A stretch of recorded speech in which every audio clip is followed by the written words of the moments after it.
Yeah, here I am in town, just by Bank Station, about to go to get my DEXA scan at BodyScan UK.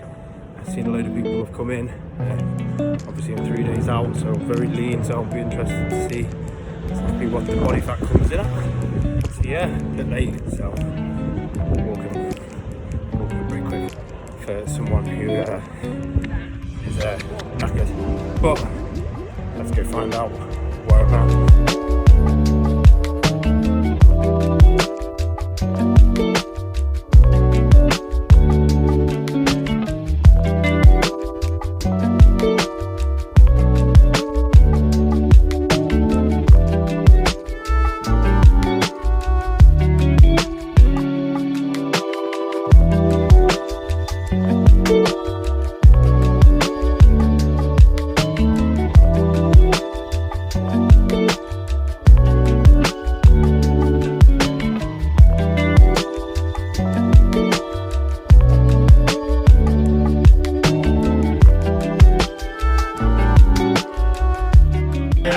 Down at BodyScan, just had the DEXA scan down here, which measures body fat, bone density, and what was the third thing? Lean mass is the third component, so it's a 3-compartment model. Right, excellent. And then so we took my body weight, which was 87.4 kilos, Yep. and then my height, which was about 180 centimeters. Yeah, just shy of 6 foot. Yeah, excellent. And so we've done the scan, and now it's a moment of truth. So yeah, Okay. see what we came to. Here we have the scan itself. Okay. Did you have a look at the DEXA report previously online, or have you? No. So let's run through it. Okay, so lots of details. I'm going to pick out the key numbers for you. The first thing we can see here is your 2D DEXA image. Yep. DEXA, as I said, is a 3-compartment model, meaning we focus on 3 major components.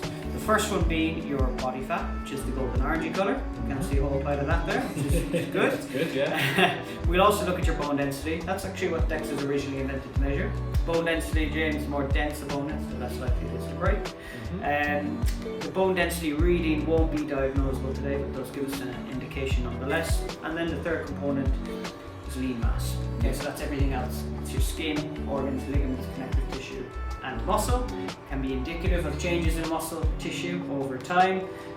Your lean mass has increased today because you've had some carbohydrate meals and you've drank quite a bit of water.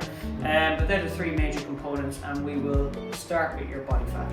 Okay? Cool. So we look at your fat mass in grams within the major regions of the body. Major regions being your arms, your legs, and your trunk. Now the trunk's all the midsection here, excluding your head, arms, and legs, but does include that V shape there at the bottom. Okay, so it's your chest, your core, your back, and even parts of your glutes there as well. So we can see if we split the difference here, 700 grams of body fat per arm, 1.6 kilos of body fat per leg, 4.3 kilos of body fat within that trunk region, giving you a total fat mass here of 10.3 kilograms. Okay, so super low levels of body fat, in and around the numbers I see with bodybuilders that come in here prior to shows. Okay, so very low levels of body fat. Body's composed of your fat mass plus your fat-free mass, which is essentially the lean and bone put together. That then equals total mass, and that's how we calculate body fat percentage. Yes. Okay, and here we have total fat mass divided by total mass. We have you right here at 11.7%. Okay. Okay. There we go. So pretty low. Yeah. Did you have a number in mind prior to coming in? It would have been lovely to be below 10, but I mean, you can't ask for everything in life. Yes, indeed. So we've never had anybody below 10. Oh, right, okay. In that case, it can't be too disappointed. No. Never had anybody below 10%, 7,700, and we've had guys just like you prior to show coming in here. So yeah, the 11.7 is well at that lower end. Nice. To put that number into context, let's look at the reference tables. Okay. Yeah. The first table we have is to do with your body fat, and this here is to do with the lean mass in the bone. And the 50th percentile now, this is our average. Okay, so this side of the average is the lower fat, typically healthier distribution, whereas this side of the average is the higher muscle mass and bone density.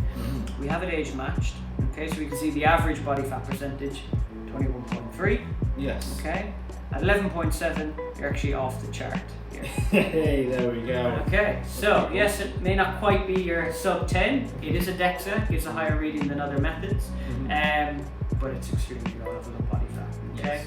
Now, body fat percentage, it's a useful number, but it is one number influenced by 2 variables: how much fat you have, and also how much muscle you have. So what we'll do now is we'll isolate your fat and your muscle, and we get a true picture of the composition.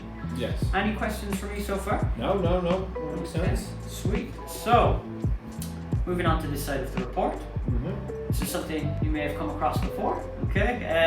It's within the scan itself, body mass index (BMI), simply your weight divided by height squared. Interesting to see here that according to this formula, you're overweight, yet you're off the scale in terms of where your body fat percentage is. Mm-hmm. Now that is a reasonable calculation on a population level, but for certain cohorts like you with very high muscle, every single bodybuilder is overweight and obese and they're going to die and all that. Absolutely. So we go far beyond that here. We're interested in the composition of your weight. So what we use is a similar calculation. Instead of your weight for height squared, we dissect the body and we're going to look at your fat mass for height squared. So your fat mass index or your FMI. So it's putting that 10.3 kilograms into context with respect to your height. Okay. We'll also then look at your lean mass or muscle for height squared. So your lean mass index or your LMI. These now are the two numbers we put most emphasis on from a composition standpoint because now they're independent of each other. So your fat mass index at 3.15, and we have you on the table. Finally, we have you right down here. Okay, so it's the lowest 5%. Yes. Okay. So you're carrying more fat for your height than 5% of our clients, less than 95%. Okay. Cool. Now, interestingly, when we isolate your body fat, you don't do as well than when we look at your body fat percentage. Okay. The reason for that is when we look at your lean mass or muscle for height at 22.5, we have you right up here. Right, okay, So you have very, very high muscle, you have higher lean mass or muscle than 95% of our clients, okay? Because of your very high muscle, it's pushing your body fat percentage number low, okay? So, to sum up, super low levels of body fat, very high levels of lean mass, exactly what you're looking for going into a competition. Awesome. Now, let's, just from the health side of things, let's look internally at the visceral fat. Have you heard or come across visceral fat before? Yes, that's fat around the organs, which is very important to keep low because that causes all kinds of health issues. Indeed. So it's the fat around the internal organs. It's the fat that, as it accumulates, risk of developing obesity-related diseases increases, like type 2 diabetes, cardiovascular disease risk, that increases. Guys tend to have higher visceral fat than women, typically, because of how we distribute body fat. It tends to be around the gut region, typically, or lower back.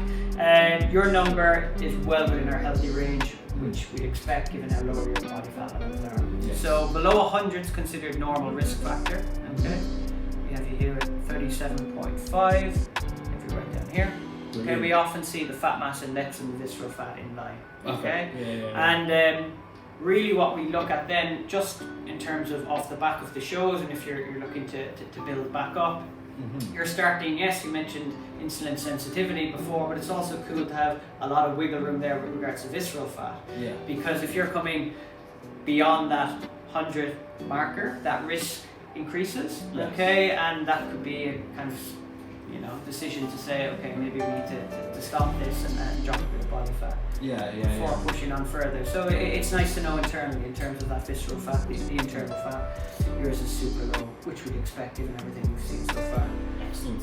Any questions on that then for me? No, that's all good. So that internal fat, that visceral fat, is that mainly around the stomach, or is it all throughout the organs, like around the heart? Or? Yeah, great question. So what we look at is an area, so it's a snapshot. You'll see it's in centimeters squared. So we don't know where the visceral fat is, okay, but when I do the analysis here, we do know that it's well within our healthy range. And what's essentially happened is medical professionals via CT scans have given us reference ranges. So below 100 is considered normal risk factor, okay, in terms of that area. Above 100 is increased risk, and above 160 is high risk. We have you here at 37.5, well within that normal healthy range. We don't know where the visceral fat is, but we do know that there isn't much of it there. Okay. Now let's look at the lean mass isolated for the first time on page 2. Yes. Okay, so we do take this as muscle over time, but it is influenced by hydration status, glycogen level. It also includes your organs, skin, ligaments, connective tissue, and so forth. We look to see if there's any major imbalances, okay, from left to right arm and left to right leg, just for your own interest. So you very well know, we can't spot reduce fat, but we can target areas in terms of your lean mass. Yes. It is in grams. We can see the arms here super even, no significant differences here. When we look at the legs, however, we see a slightly different picture. Yes, yeah. So the right leg is quite a bit bigger. Yeah, so we have it here at 11.9 and 12.6. 11.9 on the left leg, 12.6 then on the right leg. So there's a bit of an imbalance there, which by the way is normal. We see this time and time again. Something to look at moving forward, perhaps. I see it every time I pose. The right leg, if I put it in front, looks really big, and then with the left leg, it kind of withers away. I have to turn it to get more adducted, so it looks bigger. Yeah. So no surprise to see that. That's no surprise to see that. Yeah. Okay, cool. So as I said, often people will have imbalances, and in terms of the lean mass, you can't target those areas with isolated movements, of course. Now what we can look to do is we can plot your lean mass or muscle from top to bottom. So we have your arms, your trunk and your legs. We have your arms and trunk and legs here. No right or wrong for this, just for your own interest. Okay, so let's have 4.8 with the arms here. So we're actually going to ignore the percentile table for now. We're just going to look at a pattern. Okay, 36.4. Okay, so super symmetrical here with the arms and the trunk. Yeah. And I might plot these slightly differently with the legs. So we have your left leg here and the right leg here. Okay, so there we have it. No right or wrong, but just for your own interest. Yeah. Straight line here is proportional in terms of the lean mass, what we'd expect within the arms, the trunk and the legs. We can see that the arms and the trunks are bang in line, the legs very slightly lagging here. Okay, and a lot of that's being dragged back with that left side. That left side, small leg. Yes, indeed. Okay, does that make sense to you? That makes sense. Yeah. I'm with you. Okay, so no right or wrong for it, purely for your own interest. You know, if you are going to come back for future scans, James, these are areas we can look at to see where the lean mass is. You've gained that. You know, whether it's in the arms, the trunk, the legs, the left or right, etc. So it's nice to use today maybe as a baseline, and then track this moving forward. Excellent. Everything else we've seen here before already. Factory mass, total mass, body fat percentage. The last page is to do with the bone density. Okay. Just what DEXA is originally invented to measure. The more dense a bone is, the less likely it is to break. Yeah. You've mentioned rugby previously. Yeah. I played rugby all my life. Yeah. Okay, so rugby players we often see tend to have the highest bone density because they got impact and contact. Boxers tend to have very high bone density as well. Powerlifters typically. Interestingly, then the athletes I see with the lowest bone density tend to be cyclists and swimmers because they tend to have lower impact here as well. Yeah. Your bone density is incredibly high. Okay, far higher than our average. 100% being average. 131%.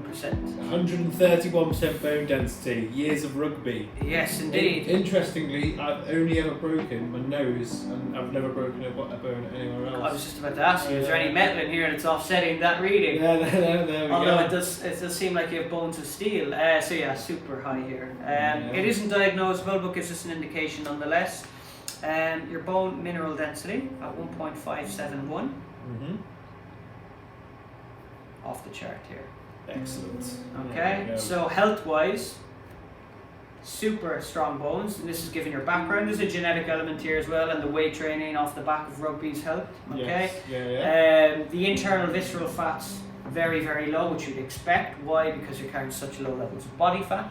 Okay, and your lean mass or muscle is higher than 95% of all our clients. Okay, there we go. And given the composition, very low body fat and very high muscle, body fat percentage then we have at 11.7%, which is all for a chart in a good way. So yeah, that makes sense to you? That all makes sense, yeah, thank you very much. So now we've got a baseline. If I, like as we were discussing after the post show phase, to then use that chance to build some more muscle using the extra food, the extra rest, removing the stress of shows and stuff like that, then we can see exactly how much muscle it is possible to gain during that time, and then when I do that, exactly how much fat do I also gain during that time. Yeah. That's the important concept. Coming off the back of this, you might have a maintenance phase, you might then go into a surplus. Given how advanced you are now in terms of the year's training you've had, how much muscle you've had, some body fat will likely occur, which we probably expect for health reasons as well, because they're so low. But yeah, it'd be nice to track that, and also just have a look at maybe imbalances where you've built lean mass. This could be something for you to maybe address then moving forward. The left leg, some unilateral work maybe, Yeah, indeed. So it's a case really that people use this assessment because it tends to influence behaviour positively for a lot of people. Okay, and they use it as the accountability, and as often people say, if you're not assessing, you're guessing. So you can use that depending on what your goals are at various time points of the year. That's a great quote. If you're not assessing, you're guessing. There you go, that's great. Indeed. So do you have any questions then, or anything else for me, James? No questions at all. I just thank you very much for explaining that to me in language I can understand. So it's cool. So it's nice to know that I'm off the charts in some things, and my bones are strong. I'm going to start running more walls, So, I should be using my superpowers to fight crime, probably. Yeah, definitely, man, definitely. The results are very good. We have a lot of bodybuilders who come in here, and it's well in line with that, if not quite a bit better. So I'm officially a bodybuilder according to the DEXA. Officially, I've made it. So regardless of the outcome on Saturday, I'm officially a bodybuilder according to DEXA. Sweet, man. Sweet. Right. Excellent. Thank you very much, Kevin. I appreciate that a lot. That was very informative, and we'll get that other session booked in. Yeah.